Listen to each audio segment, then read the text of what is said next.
Hello there, Elizabeth Hines here from Autoimmune Free Cooking Club and our Paleo family. And we're making sugar cookies today. Hang on, let me see if I can get my self to come up so I can watch your comments.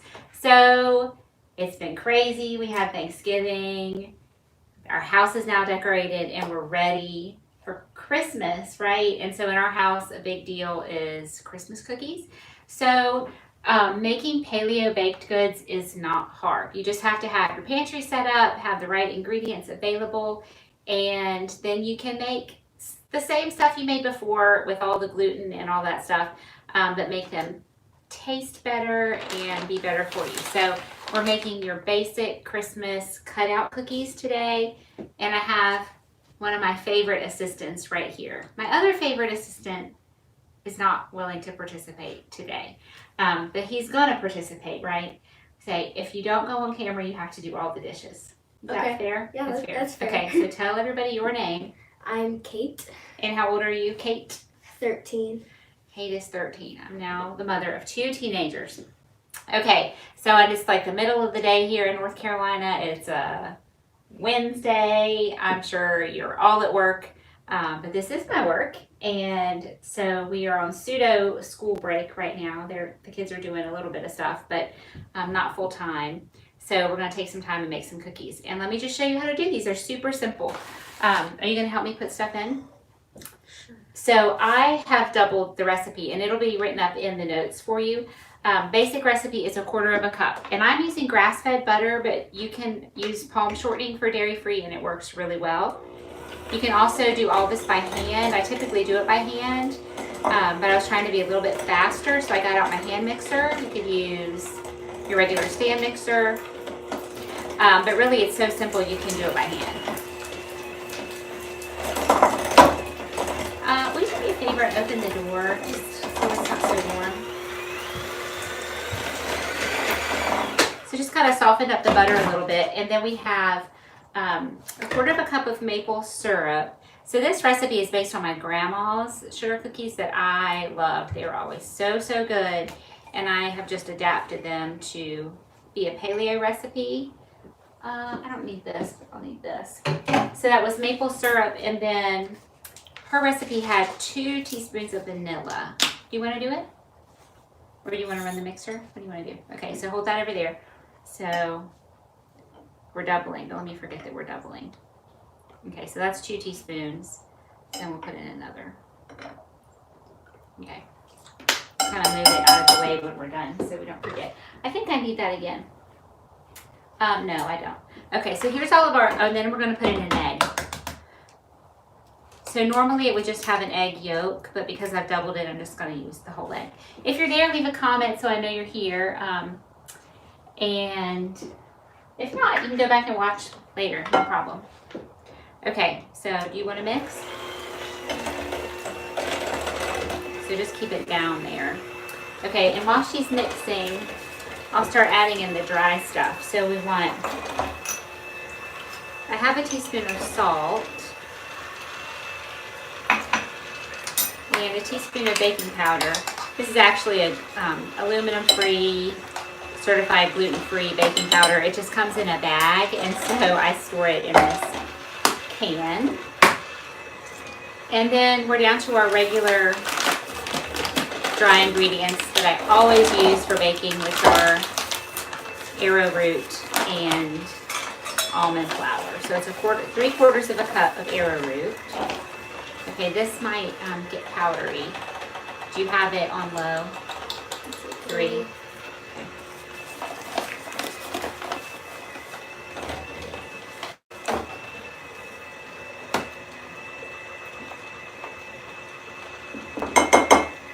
I'm going to just put the rest in this canister.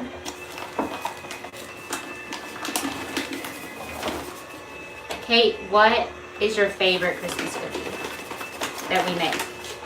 Or that anybody makes? I like the chocolate mint cookies. Tell everybody what those are like. They're dark chocolate, and then there's icing that's dark chocolate mint, and they're really good. It's actually not even icing. It's just melted chocolate with peppermint essential oil. So that recipe, most of my recipes came from family recipes that we have adapted to suit our paleo diet. And that one had Andy's mints, you know, the little rectangular peppermint, chocolate peppermint candies. That's what my mom's recipe used. And I got the same flavors with just a good quality dark chocolate and with peppermint essential oil. So this is 1 3/4 cups of almond flour. This is the one from Costco. It's really good. It's nice and fine. You want the almond flour and not almond meal that has the skins in it. Do you want me to take over that for a minute? No, I'm good. You're good? And this one is a good one. It's a good price, although they have raised the price on me.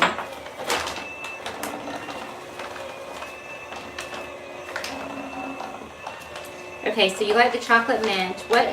But yet you have been requesting these sugar cookies. So where do the sugar cookies rank second? They're probably third. Okay, what's second? Gingerbread. Gingerbread. The gingerbread were my number one that I used to sell. I sold my cookies. Which ones are my favorite, do you think? The baklava. Oh, better than baklava. Yeah, that's really good. I also like these ones my mom made called Dream Bars. Maybe you've heard of that. It's like a shortbread cookie crust. It's kind of like pecan pie. It's that real sugary, brown sugary kind of filling with coconut and pecans. Those were really favorites. And I have made them gluten-free, but I haven't successfully made those paleo. So I'm going to keep working on them. All right, do you want me to take over or are you good? I'm good. Okay, can you stop it for a minute and let me wipe it down? Okay, so a lot of sugar cookie doughs, you really need to chill them for a while. And I have found that it just kind of depends on how warm and humid it is, or cool and dry, whether or not I need to chill this dough. And it's kind of warm today. I just asked her to open the door because it was getting warm in the kitchen. I think because I have my Instant Pot going, I'm cooking a chicken to make some soup. So I am going to have to chill this for a little bit. But what I really wanted to show you was how, hold on to that for me, how easily they roll out and keep their shape when they're baked. So I just wanted to pop on live and say hi. And we're going to then chill this dough. Can you clean out those beaters for me?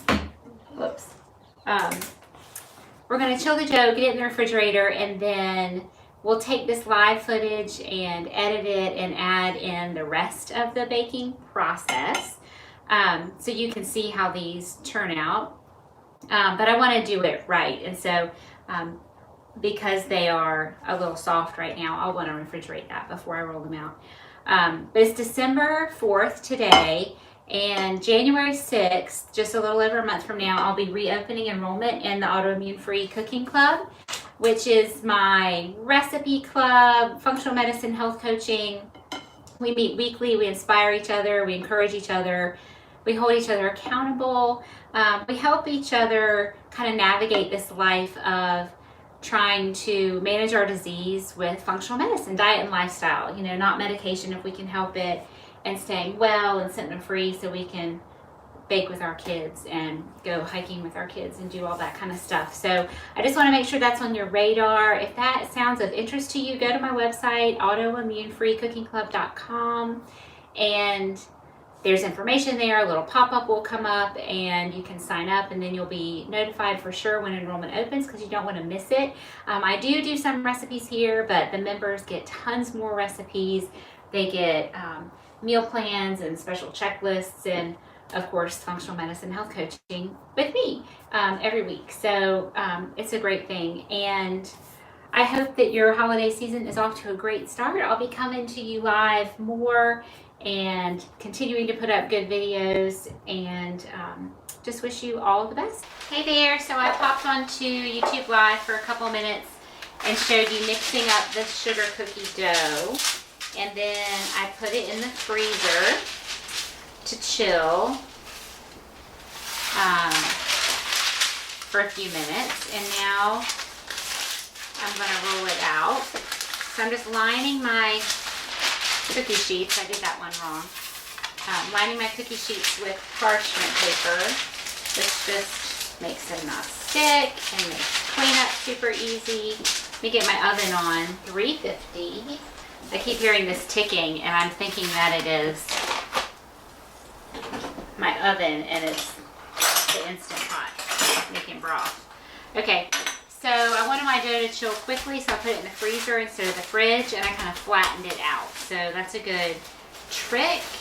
I just roll right out onto my counter. You can use powdered sugar or you can use some arrowroot to keep it from sticking. I'm going to use arrowroot to just try to not put so much sugar on, because I don't know if you can see my icing over here. I have made some paleo icings out of coconut nectar and various things like that, but honestly, they're so much trouble. They don't work super well. They don't really harden, and it's not something that we're eating a lot of. Icing on cookies, it's really once, maybe twice a year that I make cookies and put icing on them. So I just made regular icing like I used to make back in the day with powdered sugar. So this is my recipe. It's just a bunch of powdered sugar. I put in, and this is not even the organic kind. This was in my cupboard, so it has cornstarch in it. Powdered sugar, a little bit of meringue powder, which comes from, actually the last time I bought it, I found it at the regular grocery store. I used to always have to buy it at a craft store where they would sell Wilton cake supplies, but they did have it at my Harris Teeter, I think, which is now owned by Kroger. So maybe if you have Kroger, they would have it, or you can buy it online. The last time I tried to buy it through Amazon, it was very expensive. So anyway, here it is. This is what they had at my regular grocery store. It's powdered egg white, basically, that has sugar in it, and it helps the icing to set and get a little crust on it. So we'll bake these cookies, we'll decorate them with the icing, we'll let them sit out for several hours, and the icing will totally harden, and we can just pack them up, put them in a container, stack them, and they will, like the icing is not soft and smushy, it's nice and hard. And I put a little squirt of corn syrup in it, which also just helps that really nice texture on the icing. I know, it's absolutely horrible for you, but again, it's just a teeny bit, and it's very occasionally. But I just wanted you to see how nicely this dough rolls out. Now, when you're working with something like this sugar cookie dough, the more you roll it out, the tougher it's gonna get. So I really use my mental math skills and try to leave as little excess dough as possible, so I don't have to keep rolling and smushing the dough together.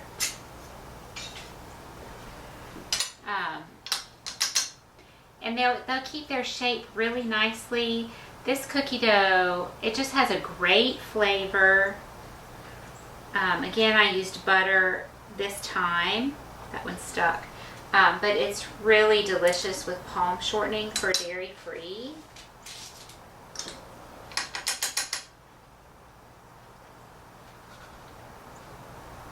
So we're just going to get all these cut out and baked.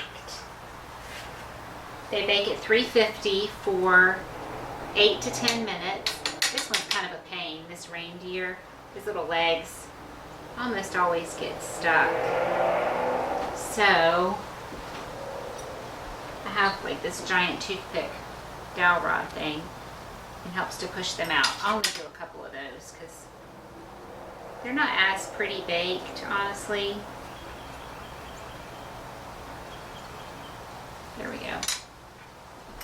These were my grandma's.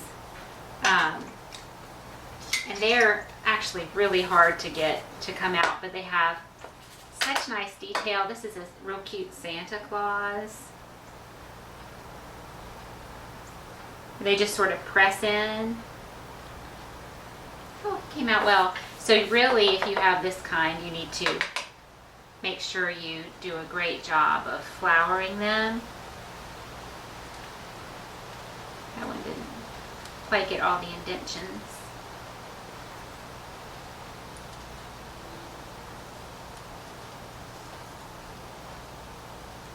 It's stuck.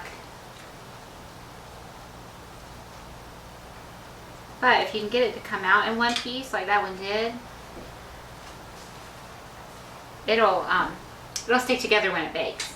This tree is a cute tree. It has a little crisscross.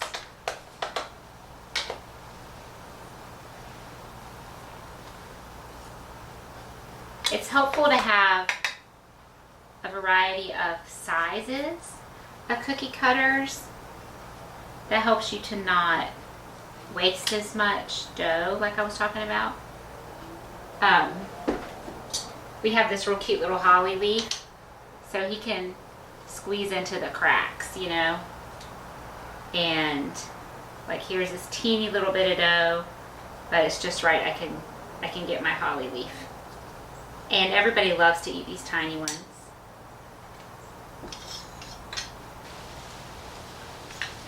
Okay, bench scraper. I didn't do any bells. And have this birthday cake for Happy Birthday, Jesus.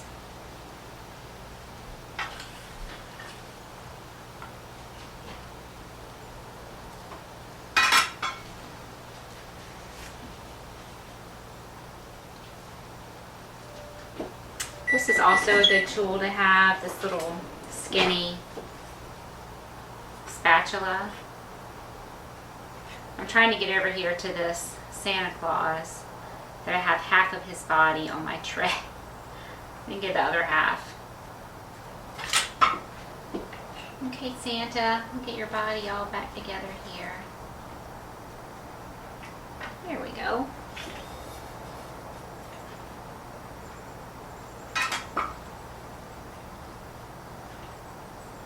And there's the candle. So we got one tray ready to go.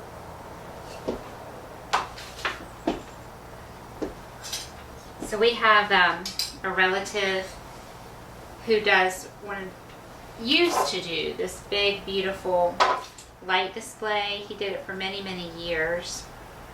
And the trouble he had with it was squirrels eating his lights, literally eating his lights. So one year I found a squirrel cookie cutter. So I made squirrel cookies, and I made a bunch of the little candle shaped cookies, and we made a little display for him with the squirrel cookie eating the candle cookies. That was one of our favorite Christmas memories of all the family together. So just for you, Uncle Don, if you're watching, we always make a few squirrel cookies. I'm noticing as I'm picking these up that a few are thicker than others, and it is ideal if you get all your cookies the same. As you're rolling out your dough, you get your thickness the same. It will just make them bake more evenly. But most of us are not going to get out a ruler to make that happen, so you just do your best. The candy canes are super fun to decorate. It's just so funny how the kids and I each have our favorites to decorate or favorites to eat. Of course, in general, everybody likes to eat the biggest ones. All right, another tray ready to go.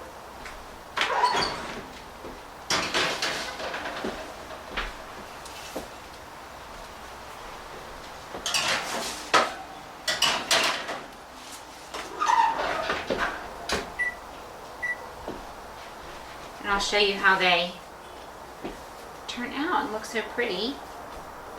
I'm just going to roll this back up. This will get me probably 2 more trays full of cookies.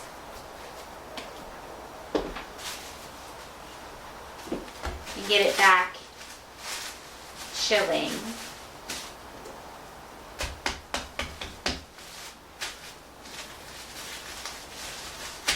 So we can roll out the rest. And then I just use my, I'm done with this one, he's difficult. Use my bench scraper, get my arrowroot back over here. And I'll be ready to roll out some more. Okay, so I just wanted to show you the finished cookies. And even though that dough was kind of soft because it's warm in here, it keeps its shape really nicely. I have these nice little edges on my snowflake and, you know, the points on my Christmas trees. I hate it when you go to the trouble to roll out sugar cookie dough and cut out the shapes and then they bake and just turn into big blobs. I mean, look at my Santa with all of his detail on his beard and everything. So this dough works really well. And of course it tastes great. It's just like a great, simple shortbread if you just eat it like this. But then we have all of these amazing colors of icing that I've made that of course are not good for you. But we'll just get a little icing on each of these and decorate them and they'll be beautiful. And again, I'll show you at the very end how the icing is nice and set. And one more thing. Oh yeah, I just wanted to show you how many cookies you're going to get out of this recipe. So remember, I doubled it, but as I was speaking, I was giving you the measurements for just a single recipe. So 1/4 cup of palm shortening, 1/4 cup of maple syrup. I just doubled that. And I have 3 more cookie sheets full of cookies in the oven. So this is the number of cookies approximately. You know, of course it totally depends on your cutters and everything. But this is approximately the number of cookies you'll get out of 1 batch of the dough. So we always make extra because we're always giving them away and sharing them. But if you're just making them for yourselves, then a single batch is enough.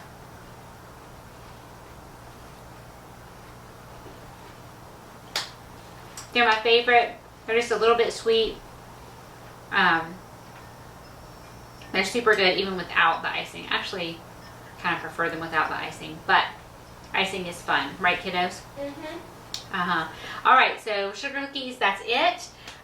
We'll have more paleo Christmas treats and just like some special appetizer type recipes coming at you this month of December. I am excited to spend some time with you. All right, thanks everybody. Good morning, everybody. I just wanted to show you how this icing really sets up. And remember, this is our powdered sugar, meringue powder, and a teeny bit of corn syrup icing, which is, of course, not paleo and not a healthy choice for every day, but it's fine for occasionally. And like I said, what I really like about it is that the icing hardens, so you can just stack it in your container. Now, here's one that has a lot of icing. I'm sorry, let's apologize to the snowman. I'm gonna break him in half. Let me cover his eyes while I do it. I just wanna show you how the icing is set all the way through. So it's morning, we did these yesterday afternoon, so they've set out for a good 12 hours, but this is a thick coat of icing. My camera person is having a hard time with the bag that I broke the snowman into. But I just wanted to show you this icing works really well. And something I forgot to say yesterday, options if you want to decorate. We grew up using egg yolk icing, because really not icing, paint. Grandma called it paint, where you would just take an egg yolk, separate out all the white, kind of beat up the yolk with just a teeny bit of water. And of course that's bright yellow, so there's your yellow. And then you can tint it with your food colorings, which there are all natural food dyes. Those are fairly easy to find. And make your different colors. So you don't get white that way, but you can have all the other colors. So that is an option. And if you do the paint, you paint that on before you bake your cookies, and you bake them, and it of course cooks the egg and sets that, and they're really beautiful. We usually do that when we make fall cookies. Another option is you can use some colored sugars. I had some out here, hang on just a second. There are probably other brands now. This is India Tree Nature's Colors, and this is an orange one, and it is colored with beta carotene and red cabbage, and they have green, red, blue. I've seen, it's like different grocery stores carry different colors, and also you can order a set of these online. Thrive Market has had them in the past, and also Amazon carries them. So you can, and it's still sugar, it's cane sugar, but it is all natural dye. So if you want to go as pure as you possibly can, there are options for decorating your cookies. But here are beautiful, the cookies are totally paleo. Our icing just is not. We do this once or twice a year. And that's it. I hope you get in the kitchen and enjoy some holiday baking. Ho, ho, ho. Don't snap your Santa in half or cover his eyes when you choose to eat them, okay? All right, thanks everybody.